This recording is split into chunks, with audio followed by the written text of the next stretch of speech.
Eu quero fazer uma reflexão com você sobre o resultado de nossas escolhas e para onde elas podem nos conduzir. Essa é uma história bem interessante, porque ela narra o mesmo momento vivido por duas pessoas. O texto no verso 1 vai dizer que Jesus vai para o Monte das Oliveiras. Apesar do texto não narrar a outra ponta desta corda, nós só vamos encontrar com ela um pouco mais à frente, porque o verso 2 já começa: pela manhã cedo ele torna para o templo. Aquela noite não foi a noite só de Jesus. Aquela noite foi a noite para todos que estavam vivos naquela época e tiveram que tomar suas decisões, tiveram que fazer suas escolhas. E a Bíblia vai nos mostrar que não muito longe de Jesus, naquela noite, pessoas estavam tomando decisões.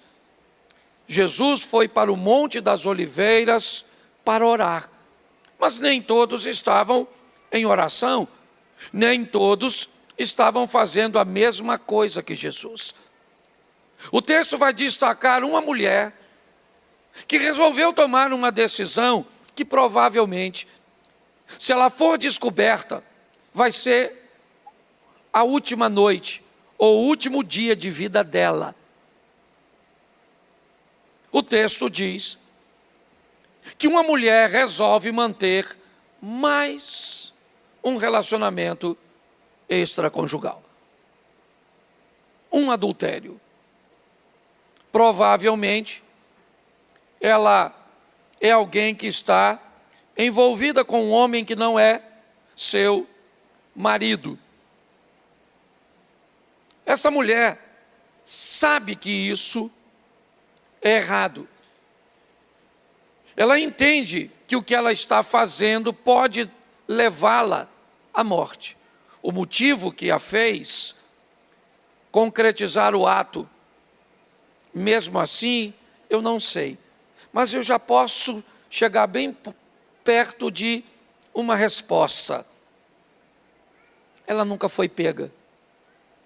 Ela foi alguém que conseguiu sucesso em todas as outras vezes.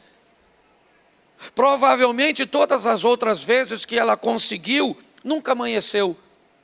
Pelo menos no que diz respeito a trazer luz para aquela situação.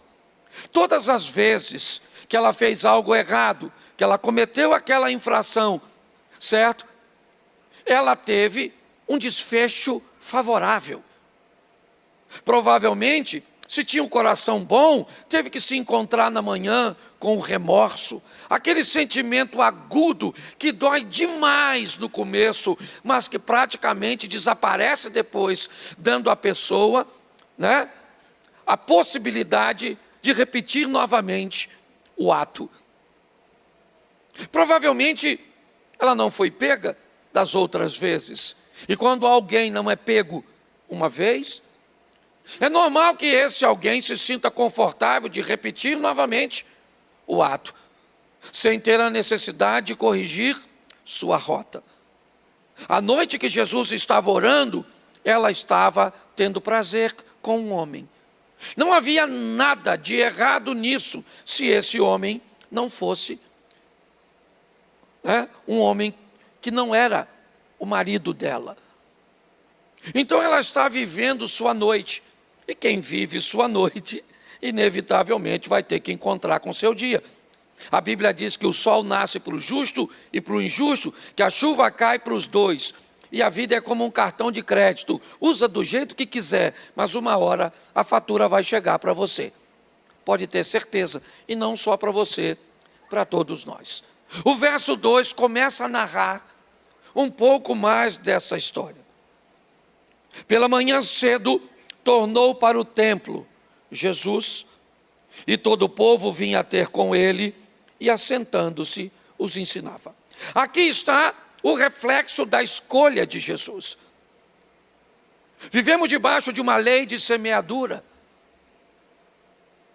E essa lei se cumpre na nossa vida, goste você ou não. O motivo pelos quais nos fazem, muitas vezes, tomar decisões erradas, motivadas às vezes por prazer ou por vantagens momentâneas, eu não estou aqui para discutir. O que eu quero que você entenda é que uma hora nós vamos encontrar com essa situação. E encontrar com essa situação a tempo é que é o importante, porque o ladrão da cruz encontrou, mas não dava mais tempo, pelo menos de continuar vivendo. Certo?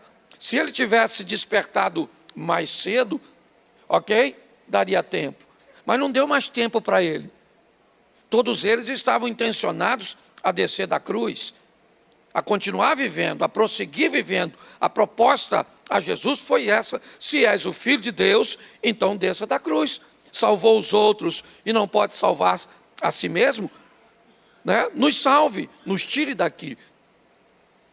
Nós temos um ladrão que se perde e o outro que encontra Jesus, mas os dois acabaram morrendo.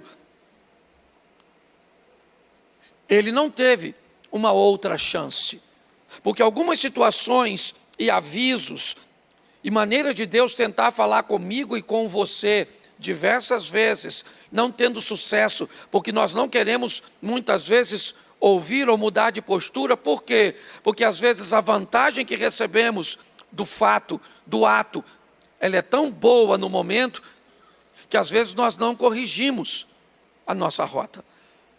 Nós já tivemos num culto nosso, durante um culto, alguém que foi questionado sobre a decisão de aceitar Jesus como sendo a última oportunidade dele, e mais ou menos 15 dias depois, ele estava assassinado aqui.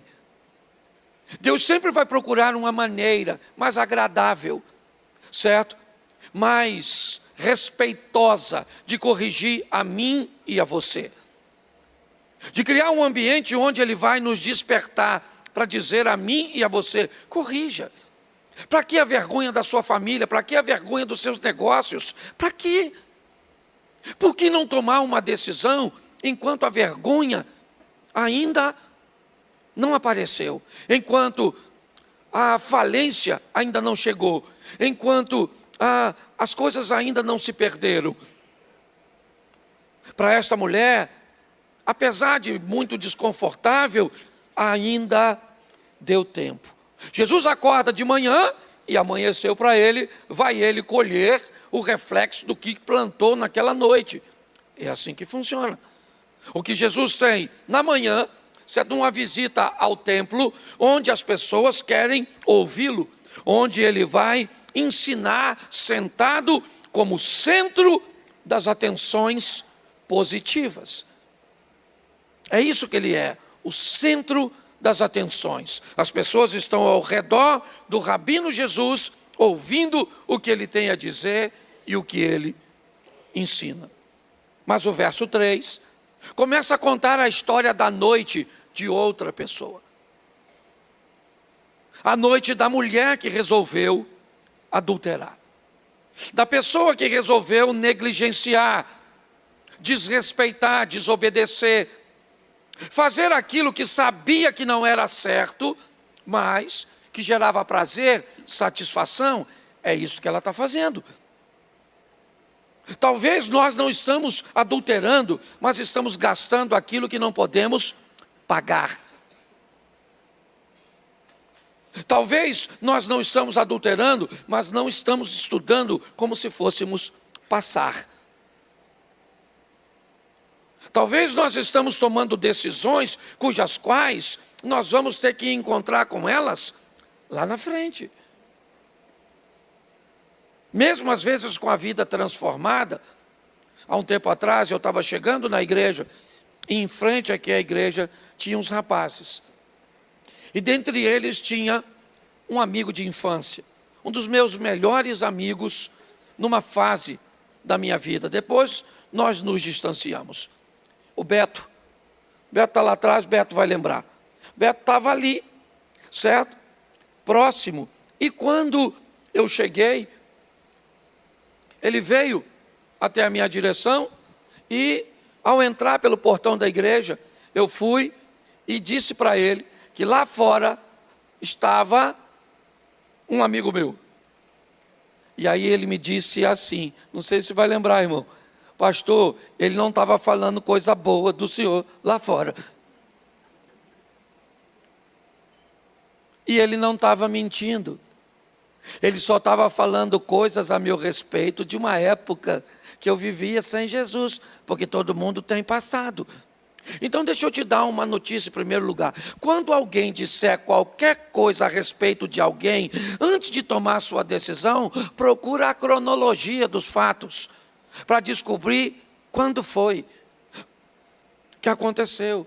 Porque as pessoas, quando normalmente traz a situação, traz como se fosse ontem, como se tivesse acontecido, né? E eu sei que tem muita gente aqui que não tem vida passada boa, né, Zia? Ele não estava esperando, é só para brincar, certo? Mas você consegue entender? Todo mundo aqui tem passado. E essa é uma história que essa mulher é pega no próprio ato adulterando. Finalmente chegou a hora de pagar a conta. Finalmente, certo? Naquela noite em que Jesus está orando, certo? Eu não gosto muito disso não, até falei que não ia fazer, mas eu acho que vale a pena. Pergunta quem está do seu lado assim, o que você fez noite passada?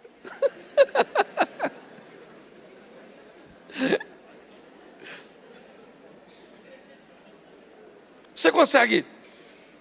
Olha só, naquela noite, pegaram a mulher. Na verdade, me parece que já estava amanhecendo. Quando pegaram a dona, finalmente chegou a hora, certo? Ela foi pega no próprio ato adulterando. Ou seja, deram nela um flagrante. Pegaram a dona. E agora? Agora vão colocar a moça em evidência. Certo? Vão pegar essa mulher. Poderia pegar e só matá-la. Poderia. Eles têm a lei de Moisés que os embasavam. Bastava pegar a pedra e apedrejá-la. E pronto. Executou, está certo. Certo? Moisés escreveu, a lei virou juiz, não tem ninguém para defender, ela errou mesmo, e já que errou, tem que lidar com os seus erros. Pronto. Virou basicamente uma fatalidade. Só que as coisas estão mudando. Sabe? Apesar da lei ser de Deus, as coisas estão mudando e eles não sabem. Tem alguém entre eles que se sobrepõe à lei. Tem alguém a eles que pode dar uma segunda chance às pessoas. Tem alguém no meio deles que pode fazer um fumante que tem câncer de pulmão e não tem nada a ver com Satanás. Tem a ver com o tabaco. Porque às vezes o coração dele é de Jesus, mas o pulmão já foi da Souza Cruz. Você consegue entender? E isso hoje fez com que esse indivíduo esteja sofrendo com um problema pulmonar. Se nós olhássemos no Velho Testamento, ele está colhendo o fruto do quê?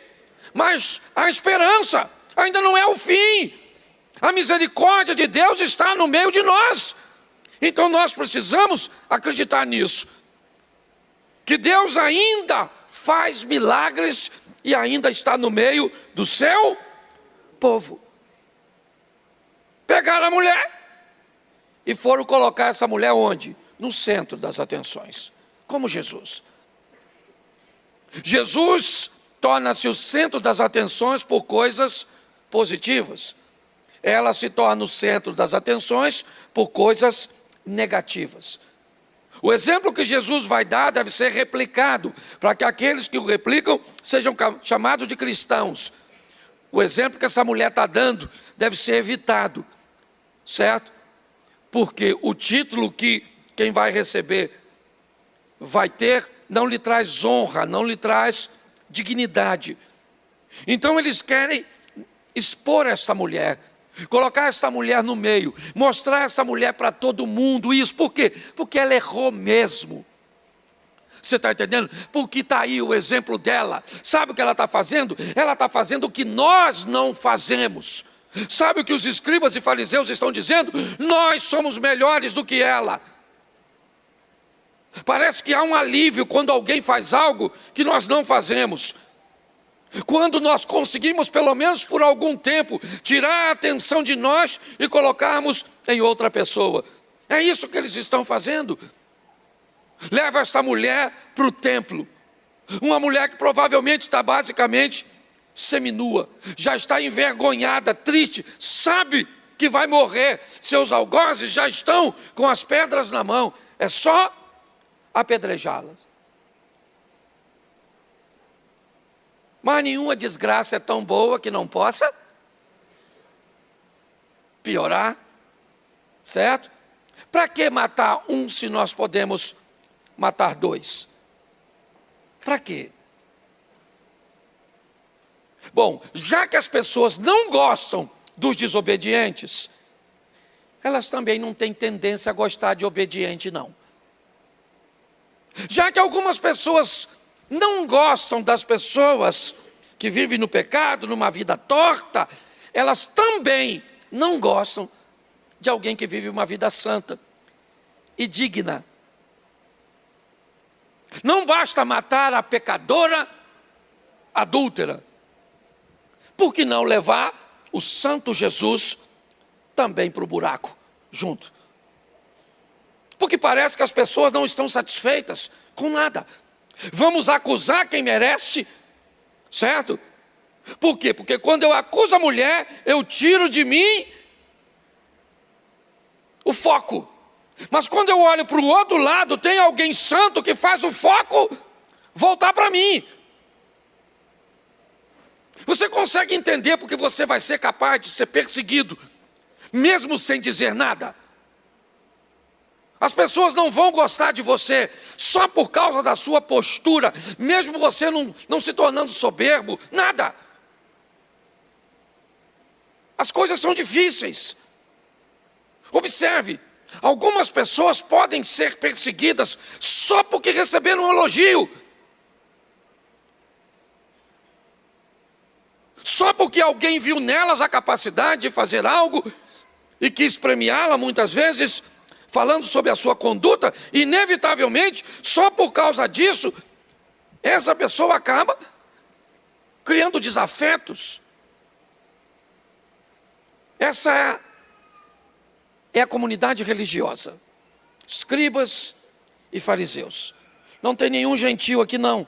O texto faz questão de dizer que quem está querendo levar essa mulher para o buraco é crente. E quem está querendo criar problema para Jesus salvar os outros também é crente. É isso. Eles colocam Jesus no meio. E o verso 5 diz: na lei nos mandou Moisés que as tais sejam apedrejadas. Está todo mundo escutando. Na lei nos mandou o Moisés que as tais sejam apedrejadas. E o Senhor? O que o Senhor fala da lei do Moisés? Contraria. Diga que nós não podemos apedrejá-la. Diga. E nós vamos acusar o Senhor de ir contra a lei de Moisés e vamos tacar pedra em você também. Vai lá, diga. A mulher está no centro, perto de Jesus. A multidão que estava ouvindo Jesus agora, recebe a visita dos escribas e fariseus, que, diga-se de passagem, deveriam estar sentados bem pertinho de Jesus para ouvi-lo. Mas como eles não conseguiam estar perto de Jesus, porque a santidade de Jesus mostrava a vergonha deles, é melhor estar perto de alguém que vive pior do que eu, porque pelo menos eu não preciso me acusar, eu posso acusar a outra pessoa. Há uma coisa muito importante se você quer saber se quem reina na sua vida é Deus ou Satanás. Todas as vezes que os erros dos outros sobressaem aos seus olhos, chama a sua atenção, você está perto de Satanás. Pessoas que estão perto do diabo enxergam somente os erros. Pessoas que estão perto de Jesus conseguem enxergar virtudes em meio aos erros. Mas eles não estão assim. Eles querem criar um problema.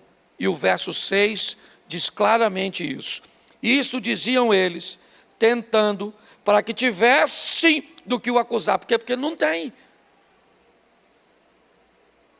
Mas quer acusar Jesus para quê? Boa pergunta. Para quê? Não tem do que o acusar, mas vamos acusar. Você está entendendo? Por que você está ficando rico? Porque você está roubando. Por que você está prosperando? Porque você é desonesto. Porque se eu disser, não prosperando, que você prospera sem algo ilícito, é como se eu estivesse passando para mim uma incapacidade de alcançar.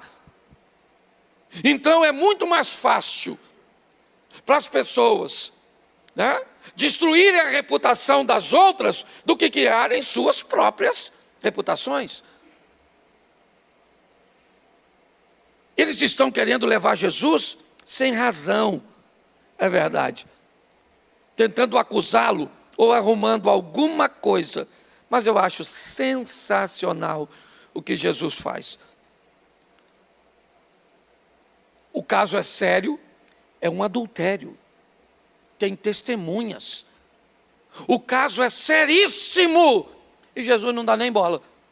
Jesus abaixa e deixa o pau quebrar lá em cima e está brincando. Algumas pessoas tentam dizer que ele estava escrevendo o pecado da mulher no chão com o dedo porque apaga. Nada disso. O que Jesus está querendo dizer é, eu não estou nem aí. Vamos embora, toca o barco. Vocês estão querendo fazer dela o centro das atenções, mas eu não estou. Eu não vou prestar atenção nisso.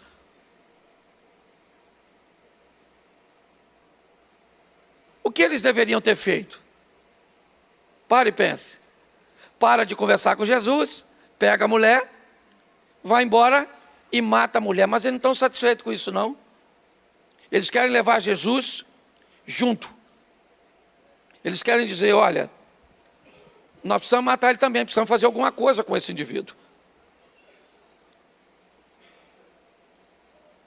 Para ela, a gente já está resolvido, o caso dela já era, ela já está morta, é só matar.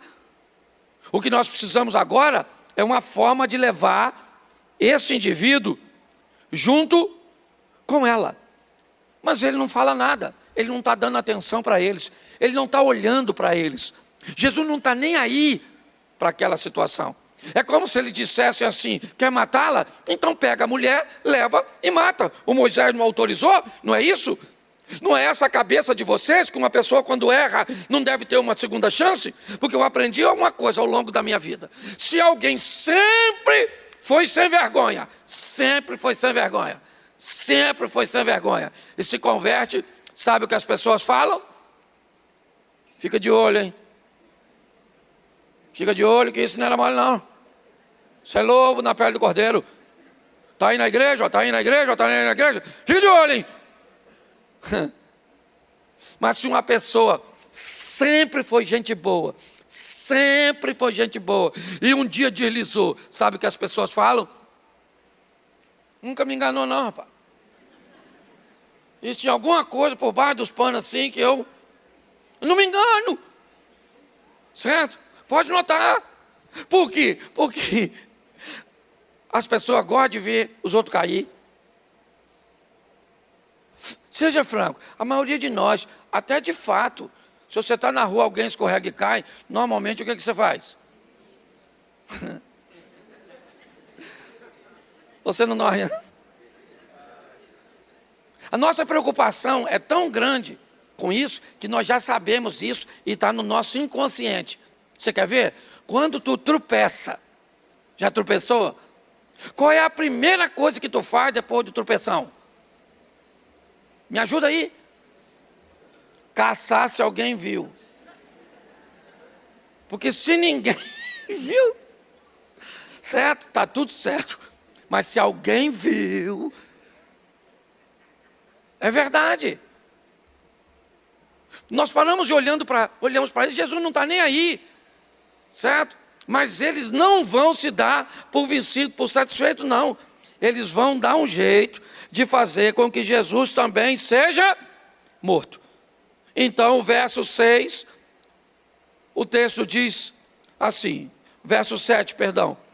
E como se insistisse, então como é que ficaram? Jesus, taca a pedra nela ou não taca? Taca ou não taca? Taca ou não taca? Taca ou não taca? Taca ou não taca, Jesus? Isso aqui é uma adúltera. Vamos tacar a pedra, está todo mundo com a pedra na mão. Pedrada na dona. Jesus se endireita e vai dar atenção àquele caso. A mulher é o centro das atenções. Quem era o centro das atenções até a mulher chegar? Quem era? Quando ela chegou, quem se tornou o centro das atenções? Ela, sim ou não? Sendo acusada por um bando de religiosos. Pastor não, rapaz. Quem falou pastor aí? Falaram pastor. Pastor acusa ninguém não, rapaz. Estou brincando, que eu ouvi uma voz de uma criança. Certo? Ele se endireita, levanta. Sabe diante de quem Jesus está? Quando Jesus fica em pé diante daquela situação, ele está diante de nada mais, nada menos do que a poderosa lei do Moisés, a mosaica. Ele fica de pé e as pessoas estão esperando o que é que ele vai falar contra a lei suprema do Moisés. É isso. O que ele tem a dizer, e o que ele tem a dizer, vai tirar a atenção da mulher e dele, certo? E vai colocar sobre algumas pessoas, não são sobre todos, tá bom? Jesus olha e diz assim, depois de ficar em pé, certo? Diante dele está lá o texto. O adultério é uma pena de morte, a adúltera precisa, e ele diz assim, aquele entre vocês que não tem pecado, atirem a primeira pedra. Vai lá. E o texto disse isso. E diz também que Jesus não falou mais nada. Ele abaixou e continuou escrevendo. Atire a primeira pedra. Primeiro, ele só está falando com quem tem pedra na mão. A turma do templo que estava lá, quando ele estava pregando, estava sem pedra. Eles estavam fora da situação. Então ele não está conversando com todo mundo. Ele está conversando para quem gosta de apedrejar os outros, para quem gosta de acusar os outros, para quem tem dificuldade de lidar com fracasso ou com sucesso, com virtudes ou com defeitos, porque qualquer coisa incomoda. É com esse povo, o povo da pedra. É a turma que está com a pedra na mão para atacar na mulher, porque a mulher merece e acabou. É o fim dela. Quando ele diz, atire a primeira pedra, tem muita gente com pedra. Mas provavelmente a frase não é dita para todos. É dita para quem presenciou o fato. Para quem sabe que é verdade. Algumas pessoas sequer sabem. Vai apenas pelas histórias dos outros. Você viu? Não, eu não vi não. Me contaram. Ah, você presenciou? Não presenciei não. Não. Eu só soube. Não é com esse povo que Jesus... Esse povo gosta de tacar pedra. Esse povo gosta de apedrejar. E eles vão te apedrejar de qualquer jeito. Vocês acompanham aqui, principalmente quem é membro da igreja, uma das histórias mais faladas hoje em Xerém é que o senhor Washington Reis é quem constrói a nossa igreja. Eu tenho que ouvir isso pelo menos umas 2 vezes por dia, que nós só construímos aquilo lá porque ele está financiando para a gente construir. É verdade? Não. Mas as pessoas falam, e o que a gente faz? Não constrói. Aliás, quebra aquilo tudo lá e joga no chão. Eu lembro, hoje não tem mais, porque está tudo mudado, mas eu lembro, quando o cachorro, eu morava ali na Praia da Mantiqueira. Deixa eu ver se eu consigo lembrar o nome. Palhaço era o nome do cachorro. Pensa num cachorro para latir para a lua. Não podia ver uma lua cheia. Eu achava até que ele ia virar lobisomem, aquele cachorro. E uau, uau, uau, uau, uau, uau, uau. E ele ficava doido com a lua, doido com a lua. E a lua fazia o quê?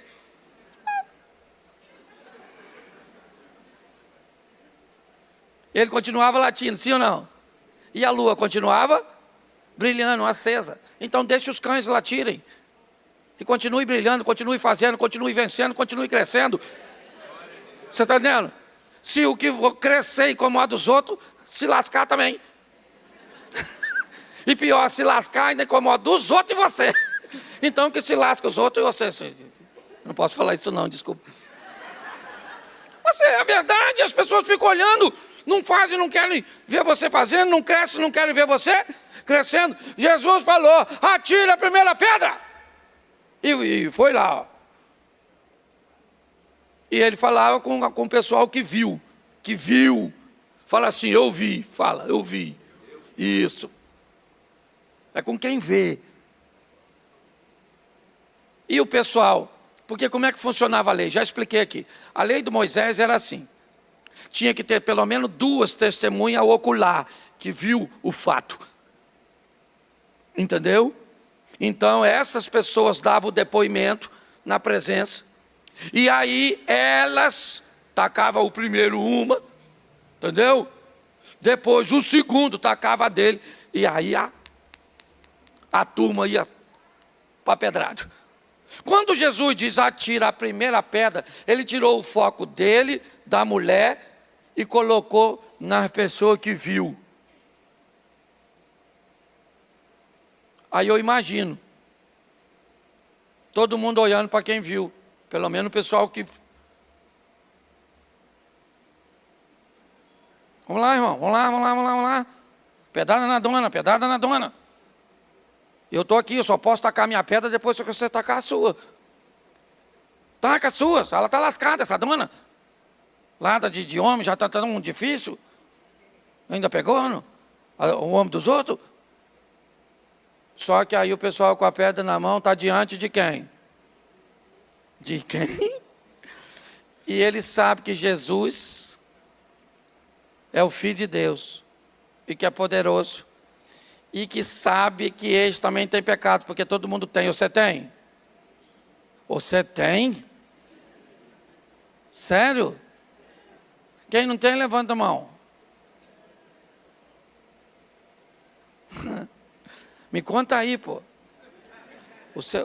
Todo mundo tem. Quando Jesus fez isso, todo mundo começa a olhar para as testemunhas. Porque para o apedrejamento acontecer, tem que começar por elas. Pastor, eu nunca apedrejei ninguém, mas nunca começou uma fofoca? Era verdade que ela era adúltera, sim ou não? Mas isso faria sentido para Jesus? Porque se alguém diz, Jesus, fui eu que falei, porque é verdade. O que Jesus diria para ela? Mas você também faz isso e é verdade. Que direito você acha que tem de dizer para outra pessoa que não tem mais chance para ela? Que história é essa de darmos sentenças tão desagradáveis para filhos, casamentos, negócios, saúde de outras pessoas? Nós não somos pessoas que levamos ausência de esperança para os outros, não. Quando as pessoas começaram a olhar para si, porque é isso que elas vão fazer. Diante da fala de Jesus, acabou. Ninguém mais está olhando para a mulher, ninguém mais quer saber de Jesus, ninguém mais quer saber do templo, ninguém mais quer saber de nada. Todo mundo está olhando para si. E quando Jesus colocou todo mundo olhando para si mesmo, eles descobriram que havia neles motivos seríssimos para que eles fossem condenados. Talvez não pelo Velho Testamento, mas pelo Novo. Talvez não pela lei do Moisés, onde para matar tinha que ser de fato. Mas na verdade aqueles homens já haviam matado aquela mulher, segundo o que Jesus vai dizer.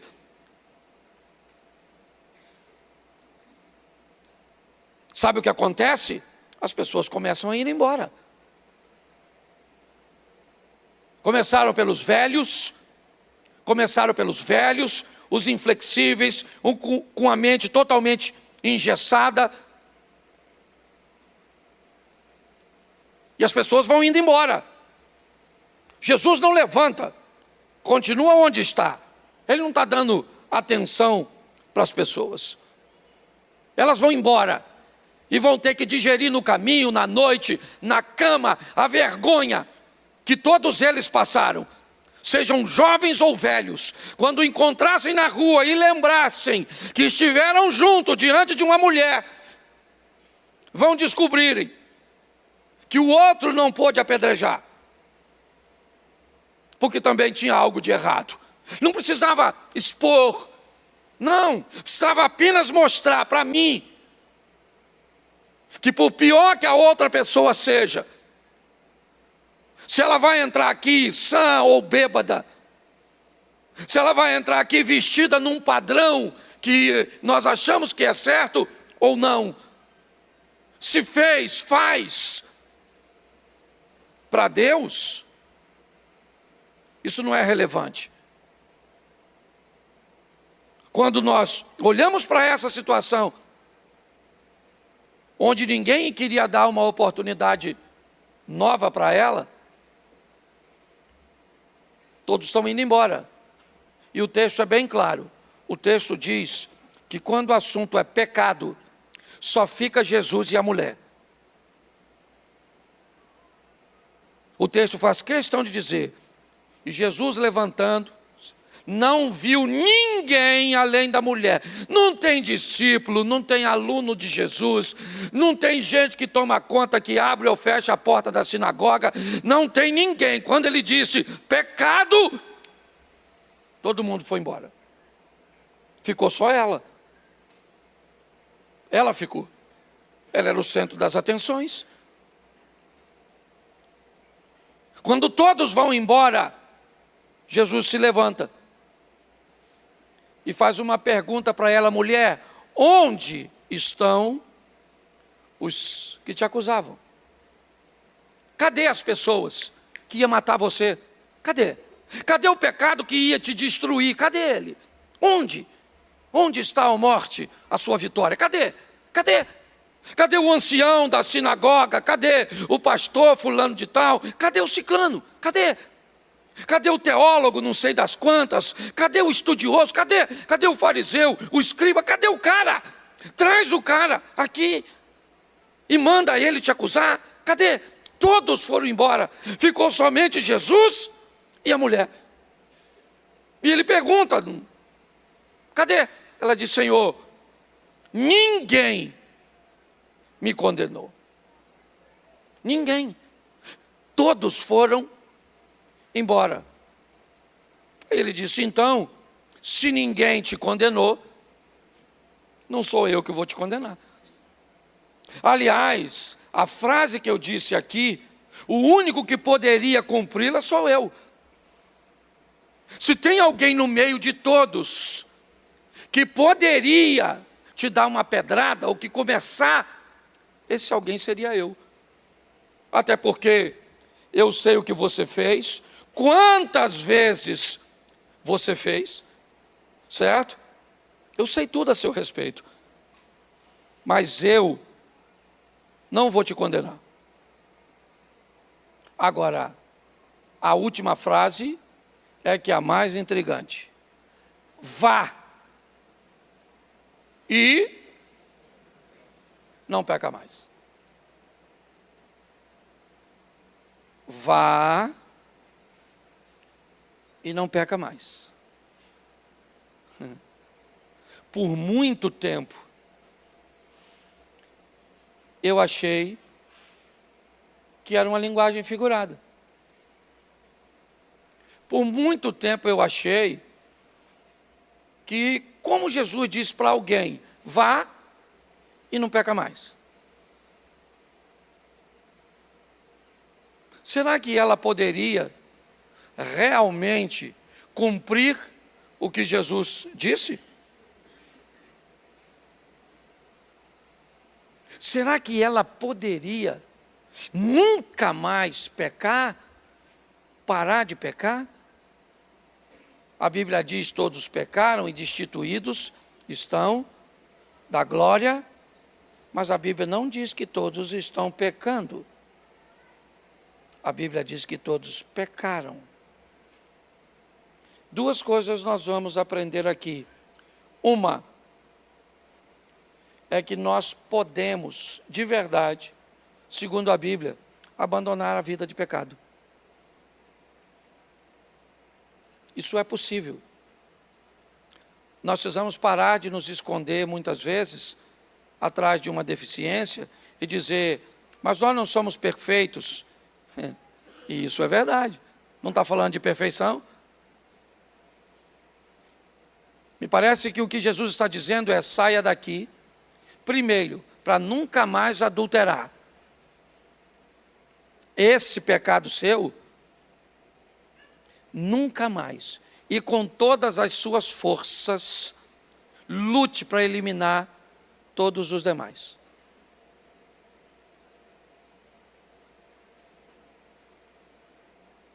Com todas as suas forças, lute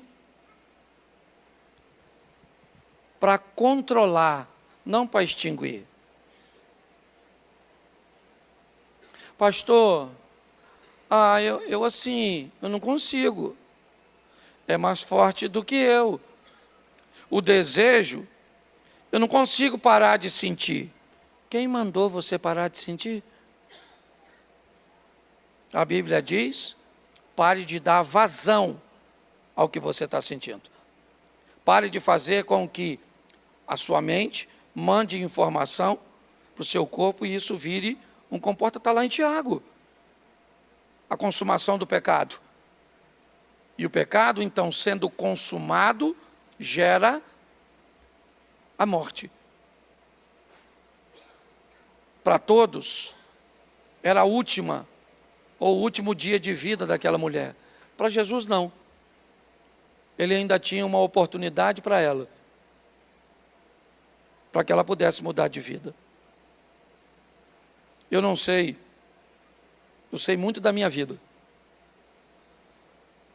Da minha vida eu sei. Eu sei muito do que eu sinto. Eu sei muito do que eu penso. Eu estou há 33 anos no Evangelho.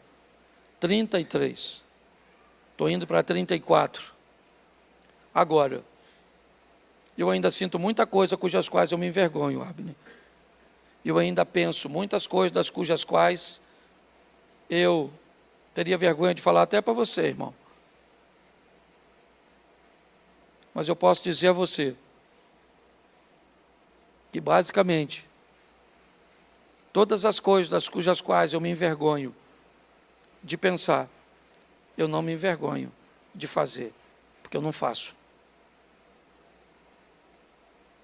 Porque é possível. É fácil? Não. Não é fácil. É possível? É. Você é capaz, e eu sou capaz, de vivermos uma vida digna e decente diante do Senhor. Sabemos que o Espírito do Senhor está sobre nós, e Ele nos dá condições de vencermos as maiores tentações, e eu não sei qual é a sua. Algumas envolvem dinheiro, algumas envolvem paixões indevidas, eu não sei. Eu só sei que é possível vivermos uma vida consagrada ao Senhor. E podemos tomar algumas prevenções, se queremos andar com um pouco mais de segurança. Há um tempo atrás, eu, sem necessidade, demorei um pouco mais para sair de casa, para ir para o aeroporto. E eu não esperava que o trânsito tivesse tão ruim. E quando eu cheguei um pouco mais da metade do caminho, eu comecei a achar que não ia dar tempo de pegar o voo. Então eu comecei a pedir a Deus que abrisse as portas e que melhorasse o trânsito, Eliezer, para que eu conseguisse chegar. Eu comecei, Cauã, a conversar com Deus, pedindo para que Deus me desse condições de não perder o voo. E nitidamente eu senti Deus falar comigo. Se tivesse saído mais cedo, não precisava estar falando comigo. Era só ter saído com a margem um pouco maior de segurança. Grande parte, escute o que eu vou falar para você e não se escandalize. A Bíblia é clara em dizer, 1 Tessalonicenses 5,17, é isso? Orai sem... Tem uma coisa que nós devemos fazer, é orar. Sim ou não? Mas a minha pergunta é, que pauta eu vou usar na minha oração? Qual é o assunto? Será que eu preciso, de verdade, orar sempre usando essa pauta de correção de algo que não precisava ser corrigido se eu tivesse corrigido postura? Será que eu preciso orar realmente para acertar coisas que só estão erradas por minha causa? Não estou dizendo que nós não vamos fazer isso, mas a minha pergunta é, se eu, ao invés de orar para corrigir a causa, né, ou eu corrigir a situação, eu orar para que a postura mude, será que essa não vai ser pelo menos a minha última oração no que diz respeito àquilo?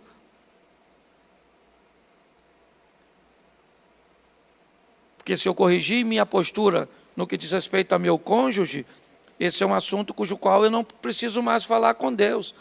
E se eu não estou falando com Deus, não posso fazer duas coisas ao mesmo tempo? Se eu tenho que falar tanto e orar tanto para pedir tanto a Deus, para corrigir coisas que eu estou fazendo de errado, a pauta está errada. Às vezes nós vamos conversar com casais e a gente vai falar sobre comunicação, sabe o que eles me dizem? Pastor, nós conversamos bastante. E eu pergunto, qual é a pauta? Vocês já me disseram que conversam bem, mas sobre o que vocês conversam? Será que vocês conversam sobre vocês, ou sobre pagar contas, sobre assunto de igreja, sobre filhos? Quando é? Quando é que a história é sobre só vocês dois?